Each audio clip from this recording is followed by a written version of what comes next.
하나님 말씀은 전도서 12장 13절입니다.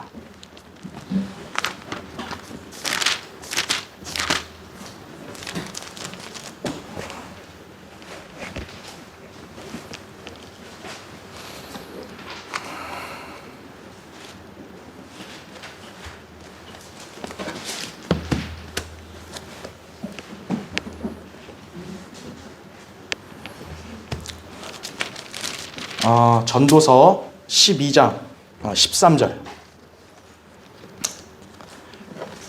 자, 오늘은 이제 본문은 좀 짧습니다만 여기에는 한 단어를 중심으로 해서 이렇게 좀 설교하려고 합니다. 전도서 12장 거기 13절. 제가 한 구절만 받들을 읽겠습니다. 전체 일의 결론을 들을지니 하나님을 두려워하고 그의 계명들을 지키라. 이것이 사람의 모든 의무니 그랬죠. 그러니까 인간은 누구나 의무라는 게 있잖아요. 그렇죠? 하나님과의 관계 속에서도 우리 인간은 해야 될 의무가 있는 것입니다. 자, 오늘 이 설교를 위해서 잠시 기도하겠습니다. 위대하시고 전능하신 아버지 하나님, 참 이렇게 무더운 날씨 가운데서도 또 화창하게 또 이렇게 햇빛을 비춰주시고 또 주님께서는 우리에게 쾌적한 장소를 허락해 주셔서 이렇게 주님 앞에 나와 영과 진리로 경배드릴 수 있게 해주신 것에 감사를 드립니다. 우리가 성경대로 주님의 명령에 따라 드리는 이 경배와 찬양을 주님께서 기쁘게 받아주시고 이 예배를 통해서 주님께서만이 영화롭게 되시기를 원합니다. 오늘 우리 순천에 있는 조영수님 이렇게 또 예배 같이 드릴 수 있는 그런 또 환경을 조성해 주셔서 감사합니다. 주님께서 우리 형제님과 그 가정을 잘 보살펴 주시고 또 주 안에서 계획한 일들과 또 모든 필요들, 또 가족의 모든 건강 주님 잘 지켜주시고 또 주님의 풍성한 복으로 늘 함께해 주시기를 원합니다. 주님, 이제 방금 봉독한 말씀을 제가 또 이제 하나님 말씀을 선포합니다. 저는 굉장히 어리석고 우둔하고 연약합니다. 이 시간도 성령님께서 제 안에 온전히 충만해 주십시오. 저의 입술을 주장해 주시고 이 준비한 말씀에 기름 부어 주셔서 담대하고 능숙하게 하나님 말씀을 선포할 수 있도록 역사해 주십시오.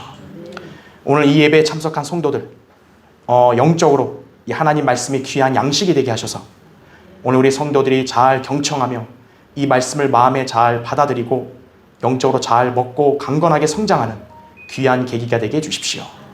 각자가 도전받고 하나님 말씀 앞에 온전히 잘 서는 그런 계기가 되게 해주십시오.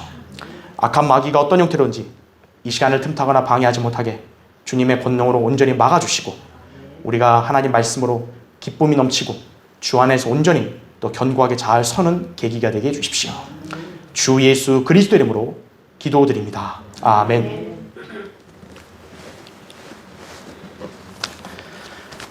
그리스도인의 영적 4대 의무, 이런 제목으로 말씀을 전하겠습니다. 그리스도인의 영적인 4대 의무. 제가 이 설교를 준비하게 된 배경은 그날의 양식 통권 제40호 2021년 6월 5일자에 게재된 글을 읽었을 때였습니다. 여러분도 이제 그날의 양식은 항상 매일 읽고 계시죠? 그 글의 제목이 그리스도인의 4대 의무였습니다. 그 당시에 전 그 글의 내용에 무척 공감이 들었고 이 글의 내용을 기반으로 해서 저 나름대로 한 편의 설교문을 작성하여 우리 교회 성도들과 나눴으면 좋겠다라는 동기가 발단이 되었습니다. 왜냐하면 이 대한민국의 4대 의무를 그리스도인의 삶에 영적으로 적용하여 교훈을 받을 수 있기 때문이었습니다. 대한민국 국민이라면 누구나 지켜야 할 4대 의무가 헌법에 명시되어 있습니다. 여러분 잘 아시다시피 국방의 의무죠. 또 교육의 의무, 그리고 납세의 의무, 그리고 근로의 의무입니다. 대한민국에 태어난 국민이라면 지위 고하를 막론하고 이 4개의 의무를 준수해야 합니다. 그럴 때 대한민국 국민으로서 자격을 갖추는 것입니다. 그러나 사실 이 나라의 많은 사람들이 이 기본적인 4대 의무를 위반한 채로 아무렇지 않게 살고 있는 것이 작금의 현실입니다. 물론 의무들을 불이행하면 마땅히 그에 따른 불이익이 주어지게 됩니다. 그러다 보니 상당수의 사람들이 온갖 편법과 거짓으로 이 의무들을 교묘하게 기피하고 있습니다. 예를 들어 국방의 의무를 감당하기 싫어서 군 면제를 유도하려고 해외로 도피하는 사례도 있죠. 또 예전에는 없던 그런 질병과 장애까지도 위조해서 일부러 군대를 안 가려고 한 사례들도 있었습니다. 또한 국가에 내는 세금이 아깝다고 해서 일부러 재산을 은닉한다거나 편법으로 탈세하는 경우도 있습니다. 게다가 근로의 의무에 짐을 피하려고 가진 방법으로 일하지 않고 먹고 살려고 국가의 혈세로 기생하려는 사람들, 땅 투기나 도박, 복권과 같은 사행성에 눈이 멀어 한 방을 노리면서 일하지 않으려는 사람들이 적지 않습니다. 이런 사람들이 지금 버젓이 대한민국 땅을 활보하고 있습니다. 그들이 제 아무리 스스로를 한국인이라고 칭하더라도요, 헌법상 국민의 자격이 없는 것이죠. 자, 의무, 국민의 정체성을 이렇게 심어주는, 입증하는 거죠. 자, 그런데 인간에게는 국가에서 주어진 의무만 있는 게 아닙니다. 하나님에 대한 의무도 있는 거예요. 인간은 인간 사이의 의무, 국가에서의 의무만이 아니라 인간과 하나님 사이에서 인간이 해야 될 의무가 있다 이거죠. 오늘 본문에 있는 대로 모든 인간은 하나님을 두려워하고 그의 계명을 준행해야 합니다. 의무를 불이행하면 그에 따른 불이익이 있듯이요, 하나님에 대한 의무를 저버리는 죄는 모두 사후의 지옥의 심판에 처하게 되는 것이죠. 구약시대에는 계명을 지키는 행위가 의무였다면 신약에서는 하나님의 경륜이 이제 변화돼서 누구든지 예수 그리스도를 자기 개인의 구주로 믿고 영접해야 합니다. 이것이 현재 모든 인간들이 반드시 실행해야 할 의무입니다. 난 굳이 예수님 안 믿고 싶은데요. 그건 자기가 선택할 사항이 아니에요. 인간으로 태어났다면요, 누구든 이 시대에 예수 그리스도를 자기 구주로 믿어야 되는 거예요. 예수님께서는 내가 너에게 너희는 거듭나야만 한다고 말한 것을 이상히 여기지 말라, 요한복음 3장 7절에 말씀하셨습니다. 거듭나도 된다가 아니라 거듭나야 한다라고 말한 거예요. 아무리 국민의 4대 의무를 비롯하여 온갖 도덕적인 의무를 다 준수했어도 예수 그리스도의 복음을 믿지 않은 채 인생을 살았다면요, 그는 하나님의 관점에서는 인간의 자격이 없는 거예요. 자, 구원받지 않은 죄인에게 주어지는 페널티가 무엇입니까? 데살로니가서 1장 8, 9절에 하나님을 알지 못하는 자들과 우리 주 예수 그리스도의 복음에 순종치 아니하는 자들을 불길 가운데서 벌하시리니, 이렇게 되죠. 이런 자들은 주의 임재와 그의 능력의 영광으로부터 떠나 영원한 멸망의 형벌을 받게 될 것이라, 이렇게 말씀하셨습니다. 지옥에서는 보석이 안 돼요. 돈 다 털어서 돈 줄 테니까 나 내보내주세요, 그런 게 안 된다고요. 세상 감옥은 가능하잖아요. 그게 하나님의 심판에서는 그게 어림도 없다 이거죠. 따라서 거듭난 그리스도인은 인간으로서 하나님에 대한 기본적인 의무를 반드시 이해해야 합니다.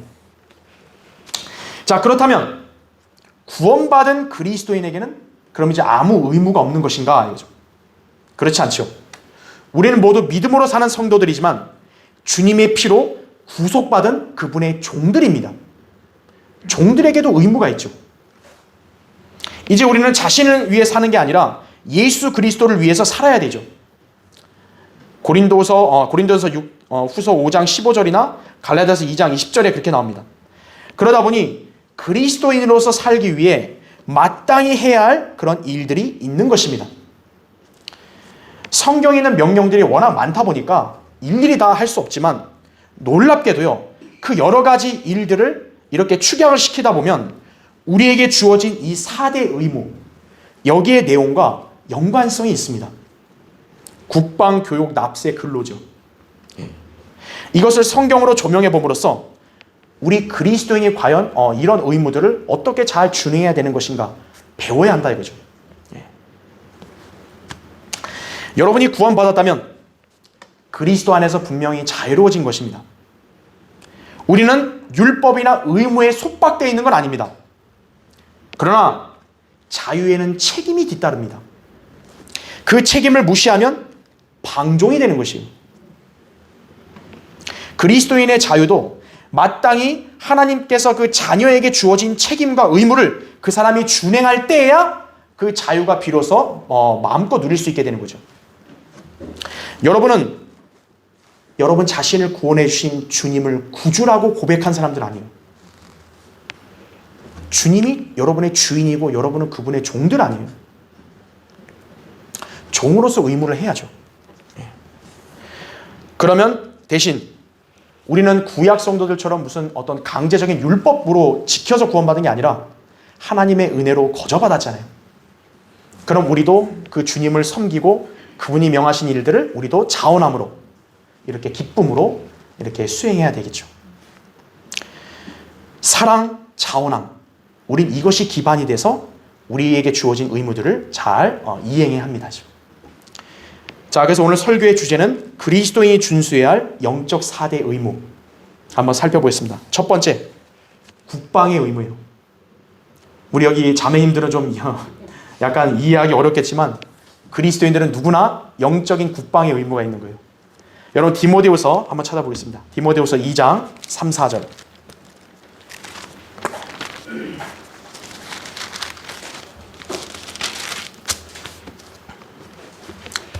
디모데후서 2장 3, 4절 보시면요.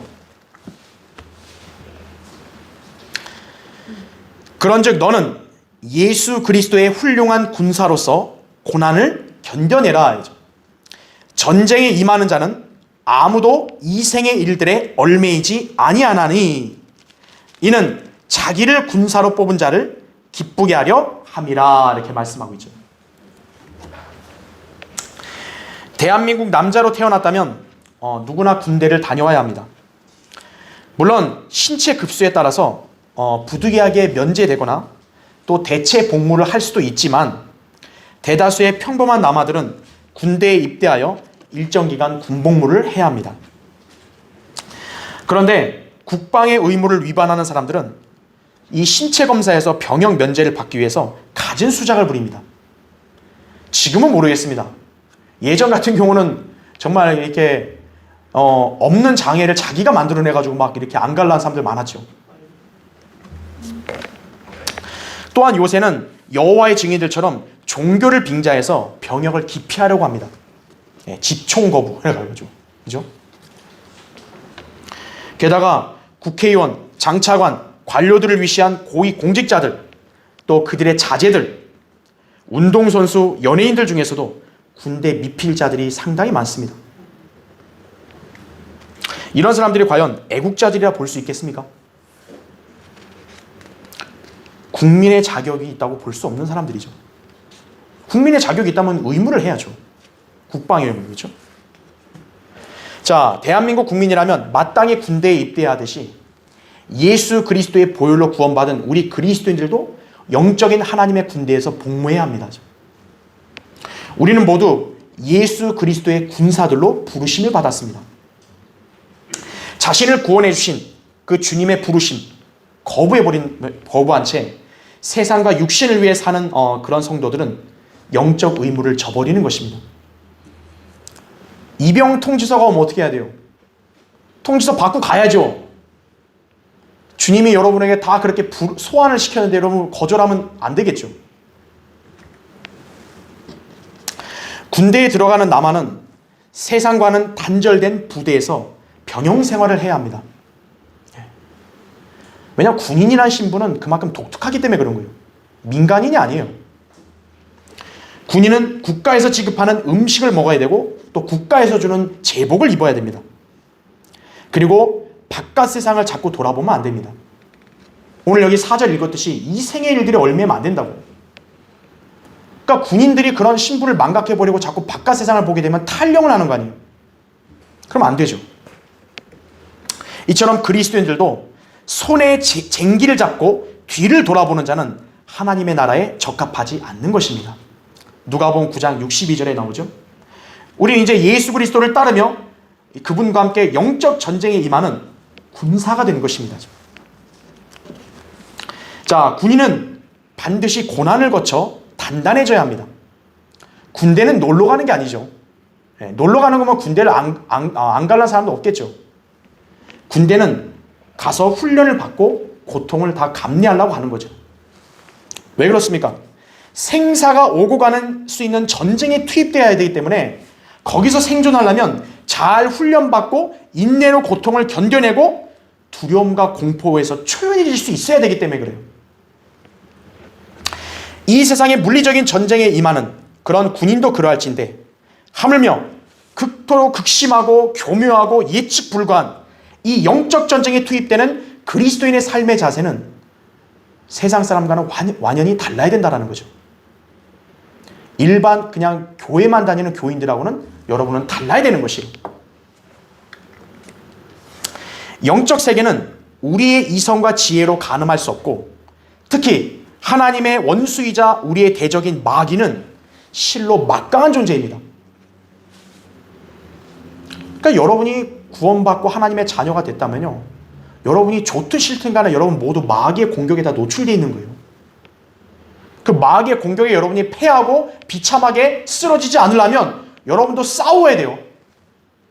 그에 대한 고통도 다 감내할 수 있어야 돼요. 그래서 고난을 거쳐야 된다고 오늘 말씀하신 대로, 그렇죠? 마귀는 결국 세상의 어떤 전쟁 무기, 전술로 감히 당해낼 수 없는 자입니다. 그는 인류 역사가 진행된 이래로 예수 그리스도를 제외한 모든 인간들을 다 패퇴시킨 베테랑입니다. 따라서 성경은 우리에게 정신을 차리고 깨어있으라, 이는 너희의 대적 마귀가 울부짖는 사자처럼 삼킬자를 찾아 두루 다니기 때문이라, 믿음 안에 굳게 서서 그를 대적하라, 이는 세상에 있는 너희 형제들도 동일한 고난을 당하는 줄 알미니라. 베드로전서 5장 8절 9절에 그렇게 명령하고 있는 것입니다. 그러니까 믿음 안에 굳게 서서 대적하라 이거죠. 여러분만 고난받는 게 아니에요. 그리스도인 누구나 다 이 동일한 고난을 다 겪고 있다는 것이에요. 이런 고난을 이겨내려면 우리는 말씀을 믿고 예수 그리스도 안에서 굳게 서 있어야 한다 이거죠. 그럴 때 그 성도는 영적 전쟁에서 패배한 그런 포로 신세가 되지 않는 것이, 또 부상병이 되지 않는 것이. 자, 병역 의무를 불이행하면 불이익이 반드시 있죠. 대한민국에는요.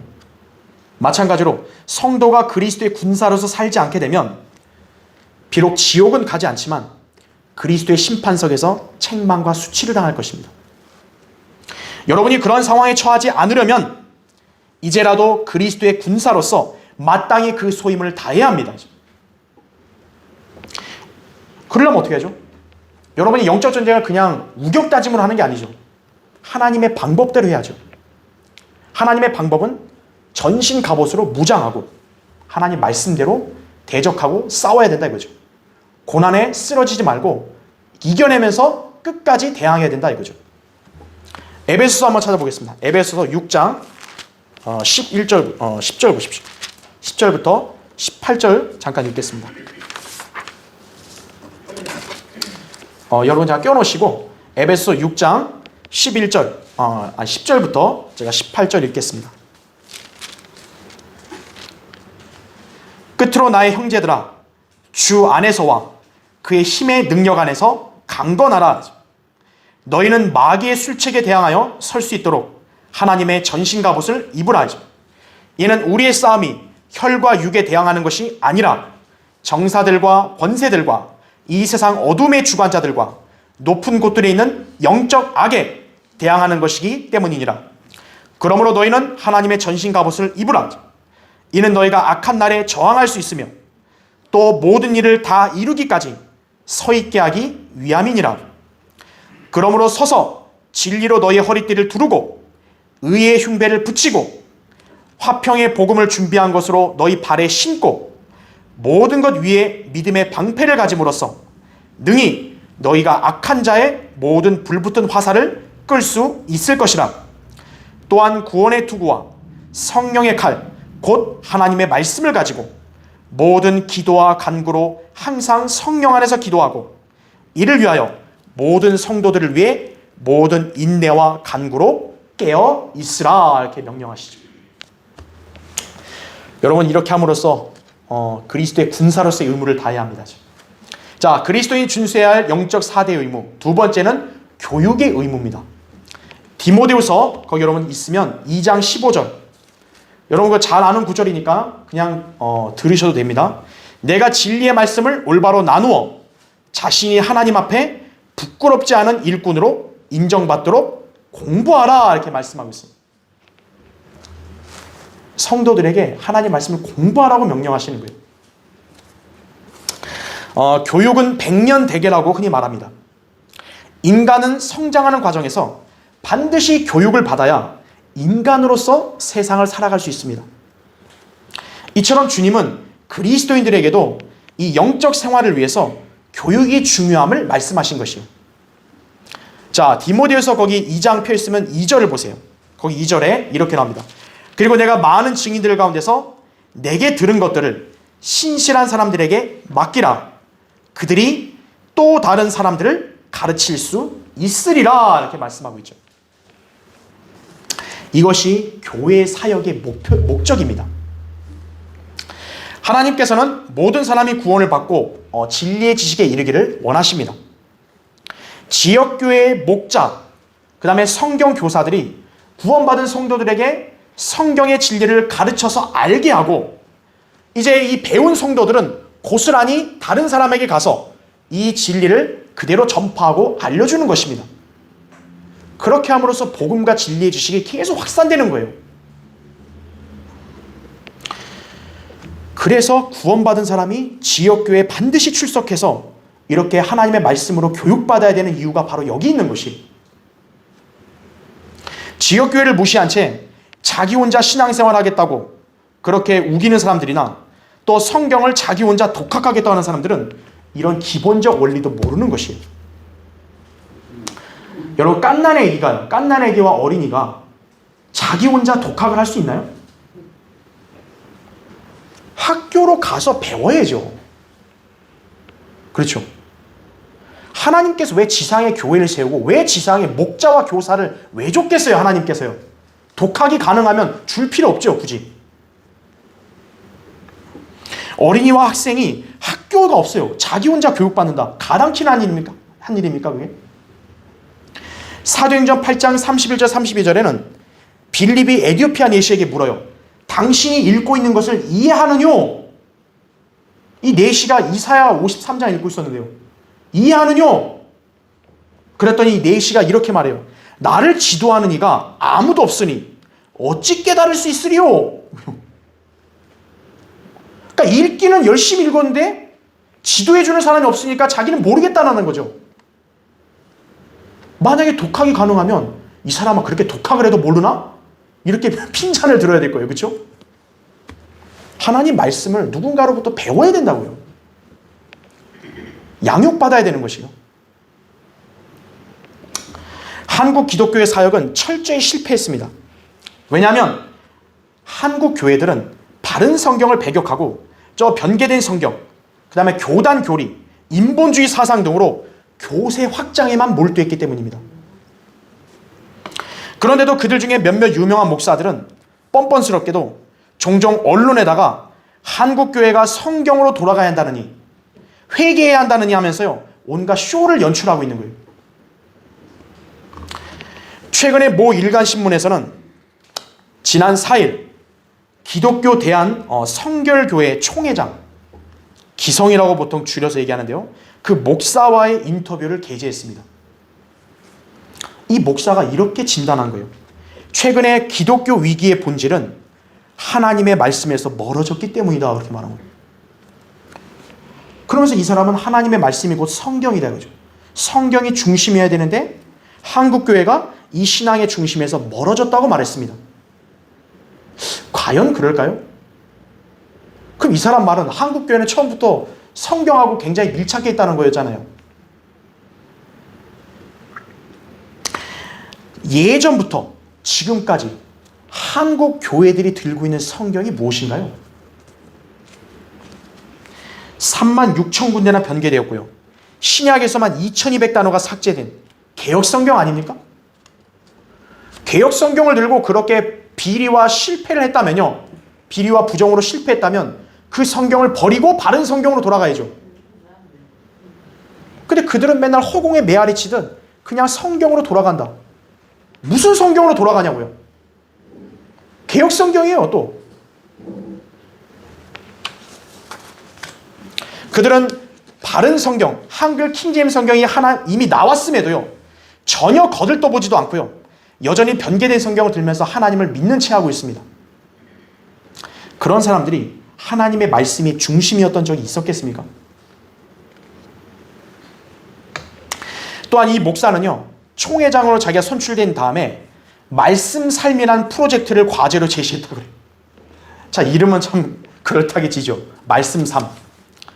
그 취지가 뭐냐면 목회자들부터가 설교를 위한 게 아니라 공부하고 자성하는 시간이 필요하다며 성경을 내용의 흐름에 따라 100개 덩어리로 나눠서 목회자들이 공부하게 한다는 취지였어요. 그러니까 성경을 내용별로 나누겠다는 거예요. 이 사람은 성경 공부 요령도 모르는 거예요. 왜냐하면 개역 성경에는요, 아까 우리 읽었던 본문 디모데후서 2장 15절이 변개되어 있기 때문이에요. 우리 성경에는 공부하라 그러는데 그건 공부라는 말이 없어요. 그래서 개역 성경 듣는 사람들은 공부를 안 하는 거예요. 그래서 성경은 내용을 공부하는 그게 아니라 올바로 나누어야죠. 문자적으로 해석하면서 올바로 나누어 적용해야죠. 유대인, 이방인, 하나님의 교회, 누구에게 해당되는지, 이게 역사적으로, 또 이게 실제 교리적으로, 아니면 영적으로 어떻게 교훈받는지 그걸 올바로 나눠서 적용을 해야죠. 이것이 세대주의 아닙니까? 이 나라 목사들이나 성경 교사들은 세대주의에 모두 무지예요. 왜냐하면 변개된 성경의 열매가 그렇기 때문에 그래요. 우리 아주 훌륭한 걸작인 세대적 진리, 락크만 목사님의 저런 주옥 같은 주석서는요, 한글 킹제임스 성경이라는 바른 성경이 있었기 때문에 나올 수 있었던 거예요. 옛날에 어떤 목사들은 저거를 원서로 자기들이 공부하고 가르치기도 했지만요, 번역을 못하는 거예요. 왜냐하면 변개된 성경으로는 저건 절대 번역할 수 없는 거예요. 이러한 영적 풍토를 갖춘 게 현재 대한민국의 현 주소예요. 그러니까 여기 있는 교인들이 어떻게 그리스도인의 삶을 올바로 교육받을 수 있겠어요? 자, 올바른 교육은 우선 죄인이 그리스도의 복음을 알게 해서 믿고 거듭나게 해야 돼요. 거듭나지 않은 사람은요, 아무리 성경을 가르쳐도 몰라요. 왜냐하면 하나님의 말씀들은 영적인 거기 때문에 거듭난 사람이 성령님의 조명을 받아야 알 수 있는 거예요. 고린도전서 2장 9절부터 14절에 나온다. 그래서 가장 먼저 거듭나게 해야 되는 거예요. 그 다음에는 바른 성경으로 가르쳐야 합니다. 왜냐하면 이 성경이야말로 참된 하나님의 말씀이기 때문입니다. 그런 성경을 지금 여러분이 들고 있음을 여러분 확신하십니까? 그러면 여러분은 지금 여러분의 손에 있는 그 성경을 날마다 읽어야 합니다. 신명기 17장 19절에 나오죠. 항상 믿어야 합니다. 시편 119편 160절에 나오죠. 그리고 주야로 묵상해야 합니다. 시편 1편 2절, 여호수아 1장 8절 그렇게 나오죠. 또 이 성경에 근거한 설교와 강의를 여러분은 계속 들어야 돼요. 오늘 이 자리에 오신 것도 여러분이 이 성경에 근거한 설교를 들으려고 오신 거예요. 왜냐하면 믿음은 하나님 말씀을 들음으로 나기 때문이에요. 로마서 10장 17절에 나오죠. 그리고 성경을 세대주의적 경륜에 따라서 공부해야 합니다. 이것이 바로 그리스도인 신앙의 참 교육입니다. 이런 교육을 받을 수 있는 교회에 여러분이 속해 있다는 것, 또 이렇게 가르치는 학교에서 배울 수 있다는 것, 얼마나 중요한지 알아야 됩니다. 그러므로 여러분은 항상 올바른 성경 교육, 그리고 진리의 지식이 선포되는 그 현장에 여러분은 꼭 가 있어야 되는 거예요. 인간은 맛집 찾아다니기 좋아하잖아요. 맛집 가서 먹고 싶어 하잖아요. 하나님의 그 귀한 말씀이 선포되는 그 자리가 여러분에게 영적 맛집인 거예요. 그런 데를 가야죠. 그렇죠? 예. 우리 그리스도인은 그런 교육의 의무가 있습니다. 자, 그리스도인이 준수해야 할 영적 의무, 4대 의무. 세 번째요, 납세의 의무입니다. 여러분 고린도서 거의 9장 한번 보십시오. 고린도서 9장 6절부터 8절 보겠습니다.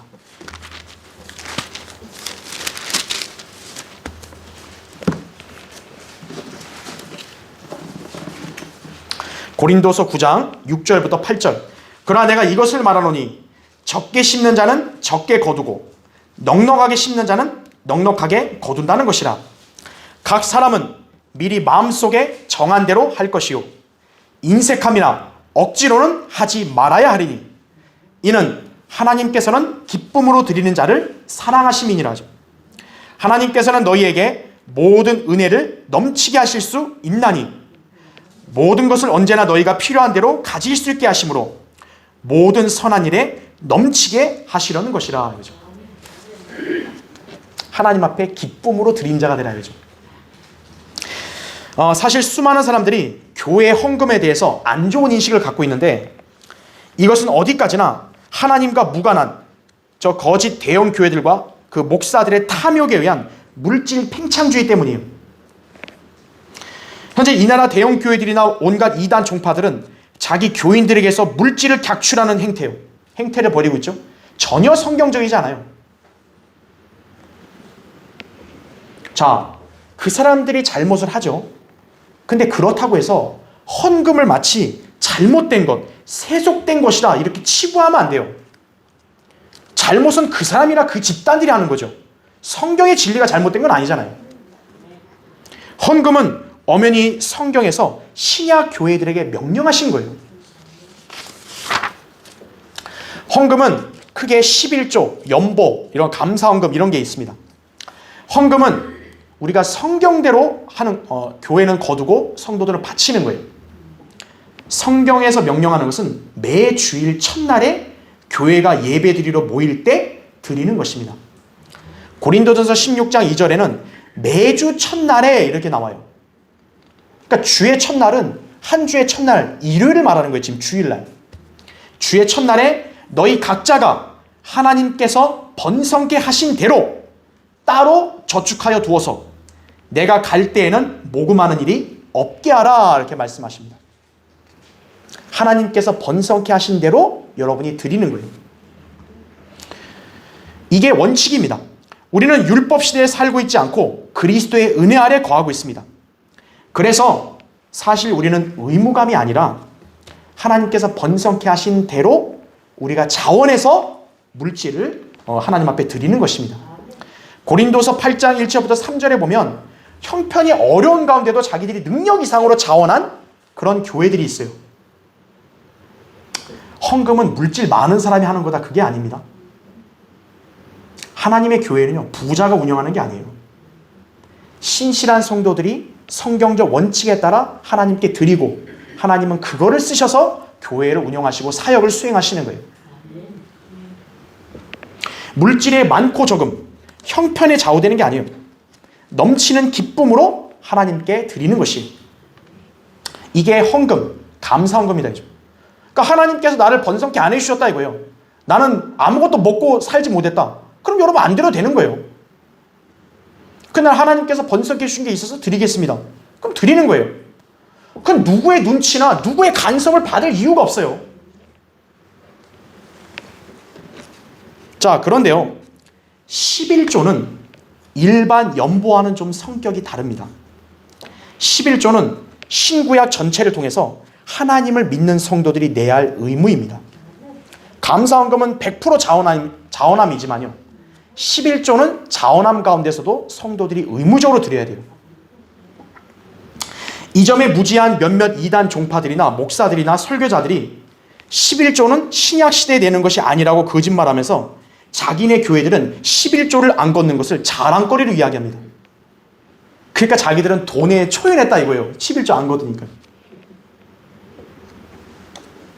하지만 그것은 성경의 무지한 자들의 어리석은 발상입니다. 그들은 11조를 구약의 율법 규례로 알고 있지만요, 사실 11조의 기원은 율법 이전 아브라함이 멜키세덱에게 전리품의 10분의 1을 바친 데서 기원한 거예요. 창세기 14장 20절에 11조가 아브람 때 나온 거예요. 또한 야곱도 창세기 28장 22절에서 11조를 하나님께 바칠 것을 맹세했습니다. 이들은 모두 율법이 있기 전에 은혜 아래 있었던 사람들이에요. 하나님께 11조를 바쳤죠. 하나님이 그걸 거절 안 하셨다고요. 야, 니네 해당 안 돼. 이렇게 안 하셨다고요. 그런 면에서 율법 이후에 은혜 아래 살고 있는 신약 성도들도 당연히 11조를 드리는 것이에요. 이건 율법에서 나온 게 아니기 때문에 그런 거예요. 그러니까 어떤 사람들은 또 이런 얘기 하는 거예요. 아, 무슨 아브라함 때나 뭐 교회 시대나 뭐 같습니까? 갈라디아서 3장에 보면 아브라함은 우리 영적 조상이라 그랬잖아요. 우린 아브라함의 영적 자손들이라 그랬잖아요. 구원에 대해서는 아브라함을 들먹이면서요. 왜 11조에 대해서는 아브라함을 배제하는 거예요? 그리고 더 중요한 것은 11조를 아브라함이 멜키세덱에게 바쳤죠. 멜키세덱은 빵과 포도주를 줬어요. 바로 멜키세덱은 예수 그리스도의 예표예요. 우리가 빵과 포도주는 주의 만찬 때 다 기념하잖아요. 주님의 죽으심으로. 주님의 죽으심으로 구속받은 성도들이 아브라함처럼 어떤 거예요? 11조를 드리고 우리는 그 혜택을 본 거죠. 그러니까 예표적으로도 11조는 신약 성도들이 내는 거예요.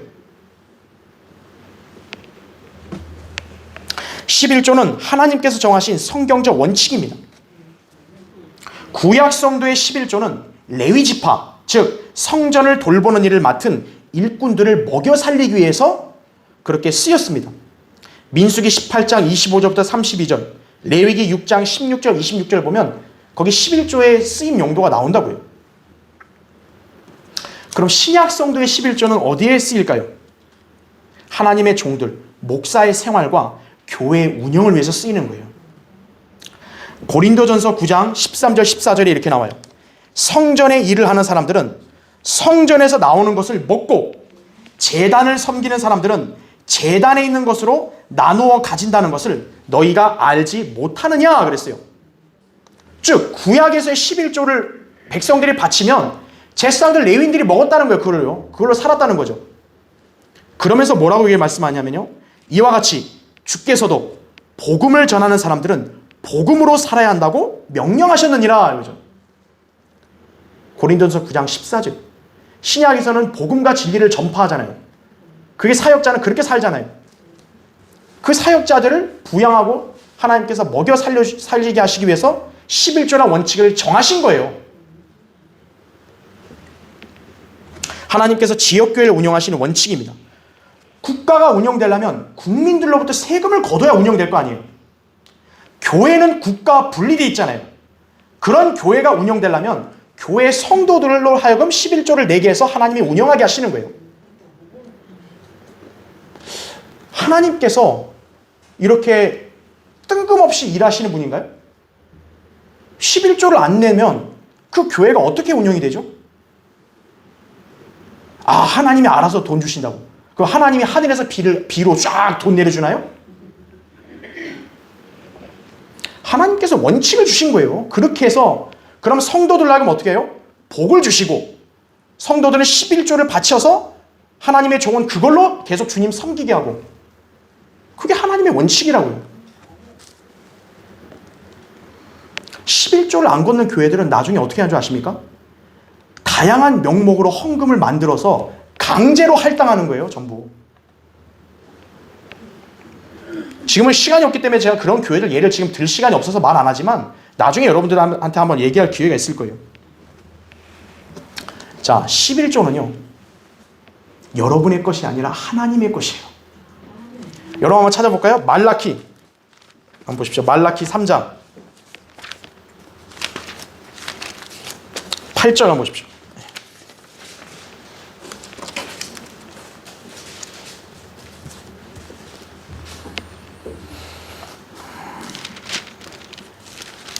말라키 3장, 자, 거기 8절부터 10절을 제가 읽겠습니다. 사람이 하나님의 것을 도둑질하겠느냐? 그러나 너희는 내 것을 도둑질하였도다. 그래도 너희는 말하기를 우리가 어떻게 주의 것을 도둑질하였나이까 하니 11조와 재물 드리라 이거죠. 그러니까 11조를 자기가 꿀꺽하면 어떻게 되는 거예요? 하나님의 거를 도둑질한 거예요, 그 사람은. 9절 보세요. 너희가 저주로 저주를 받았으니 이는 너희 곧 이 온 민족이 나의 것을 도둑질하였습니다. 만군의 주가 말하노니 너희는 모든 11조를 창고에 들여와 내 집에 식량이 있게 하고 이제 그것으로 나를 시험하여 내가 하늘의 창문들을 열어 너희에게 복을 부어주지 않나 보라.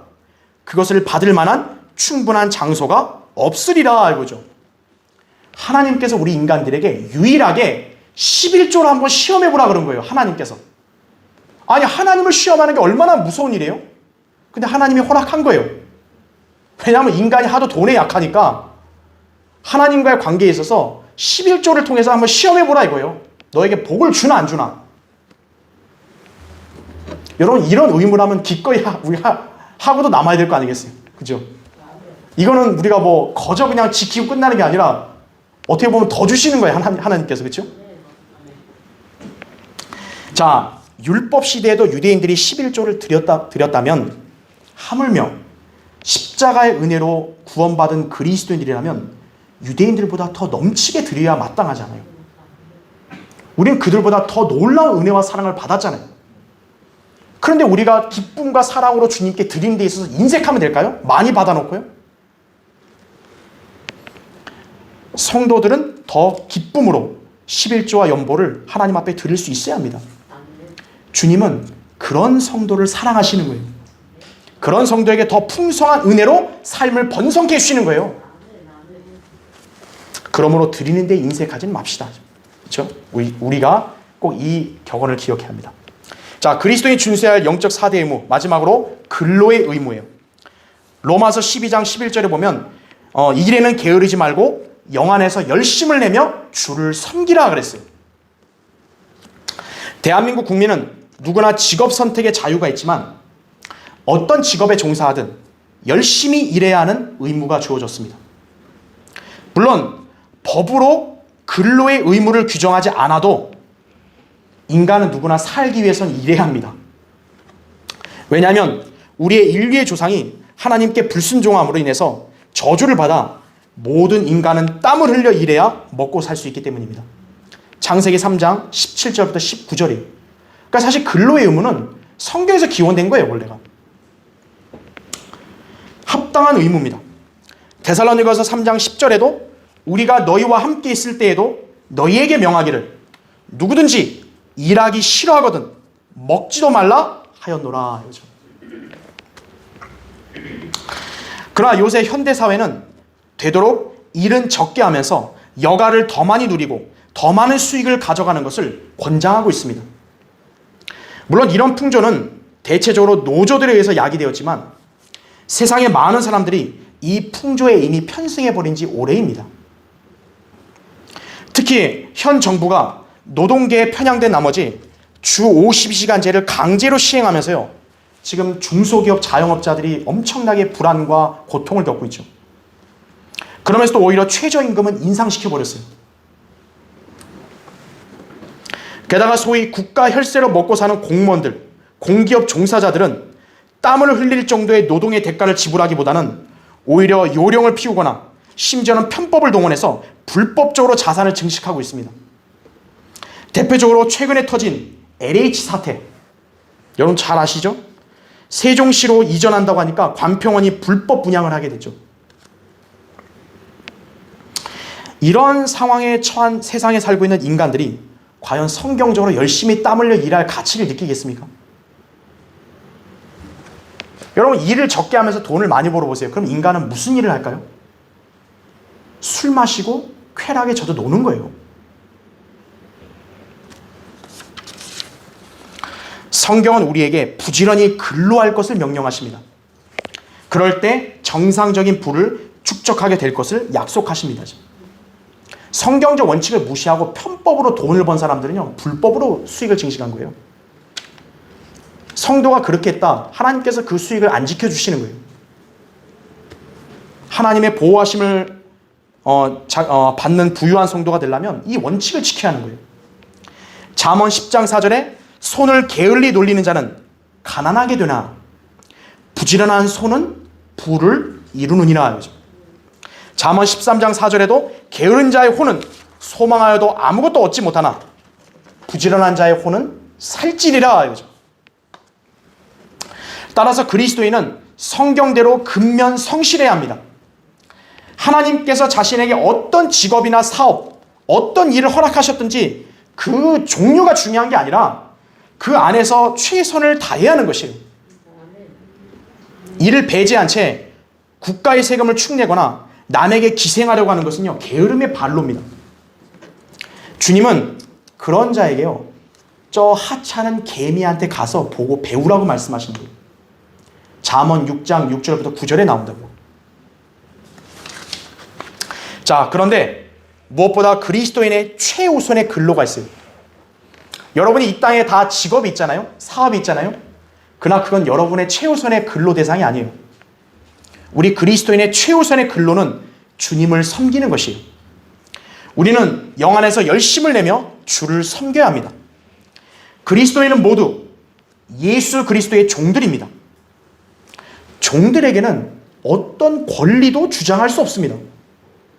여러분, 종들이 데모하는 거 보셨어요? 옛날에 종들이, 노예가 양반한테 데모하는 걸 상상도 못하죠. 종은 군소리 없이 주인이 시키는 일을 해야 하는 거예요. 자, 예수님께서 하신 말씀 한번 보겠습니다. 여러분, 그 누가복음 17장 한번 보세요. 이제 한 번만 더 찾고 이제 설교 이제 결론을 낼게요. 누가복음 17장.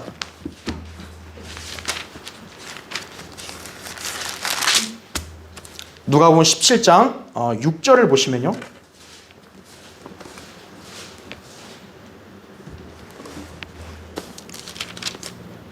5절부터 볼게요.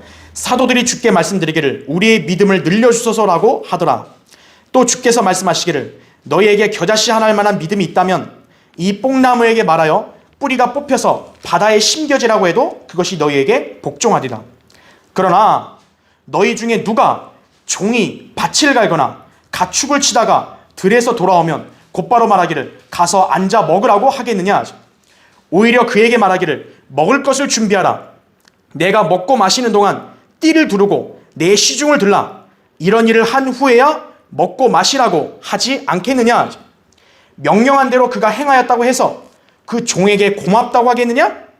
나는 그렇게 생각하지 아니하노라. 예수님이 그렇게 생각 안 했으면 그게 답인 거죠. 노예가 열심히 일하니까 양반이 아이고 고맙습니다 막 이렇게 한다는 말이 아니라는 거죠.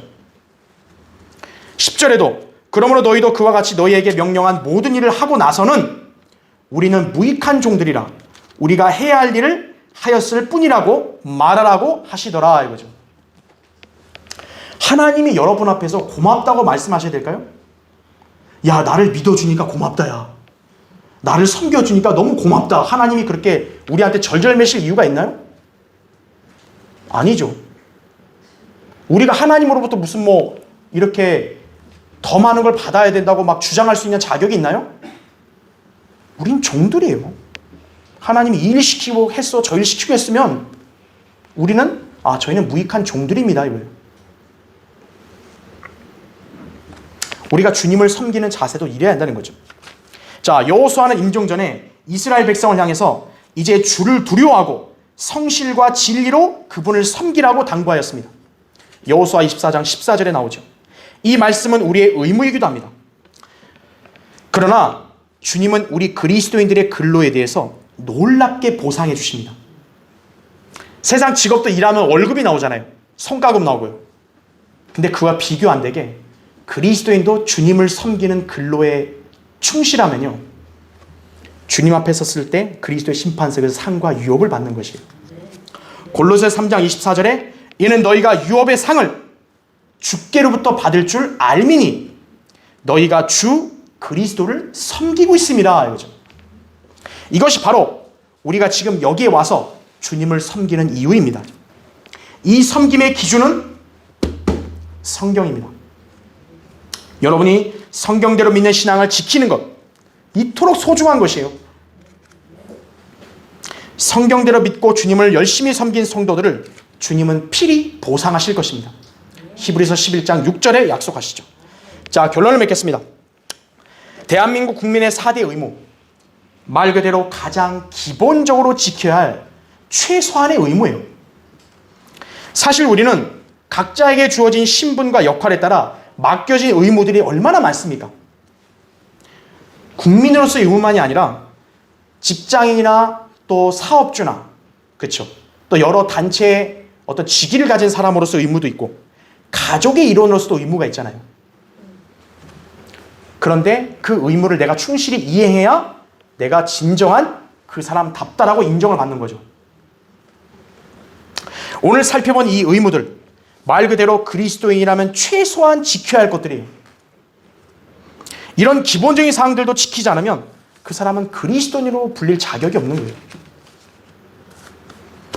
자, 그런데 중요한 것은요, 우리 그리스도인은 율법 아래서 의무로 강제적으로 하나님을 섬기는 게 아니라 주님의 은혜 아래서 자원함으로 섬긴다는 것입니다. 비록 우리가 그리스도인으로 살기 위해 이 같은 의무들을 이행해야 한다지만 우리는 결코 억지로 또 마지못해 그렇게 지키려는 사람들이 아니에요. 주님은 우리에게, 신약 성도들에게는 뭐 강제적으로 이걸 지키지 않으면 어떻게 된다 그런 말씀은 없잖아요. 하지만 여러분이 주님께로부터 받은 은혜와 사랑을 생각해 보십시오. 그 가치를 안다면 누가 나를 뭐라 하든 누가 나를 시키든 상관없이 자원에서 기쁨으로 하나님이 명하신 일들을 하지 않겠습니까? 하나님의 말씀에 순종하는 것도 우리는 억지가 아닌 기쁨으로 하는 것이에요. 이를 위해서는 우리는 늘 그리스도의 사랑을 기억해야 되는 거예요. 고린도서 5장 14절에 그리스도의 사랑이 우리를 강권하시느니라 이거죠. 자, 그리스도인의 영적 4대 의무, 이것을 준행하는 것은 결코 어렵지 않습니다. 여러분이 지금 성경대로 믿는 교회에서 주님을 섬기며 진리를 따라 그분을 섬기고 있다면 그리스도 안에서 여러분 자유롭게 이 의무도 이행하게 되는 것이.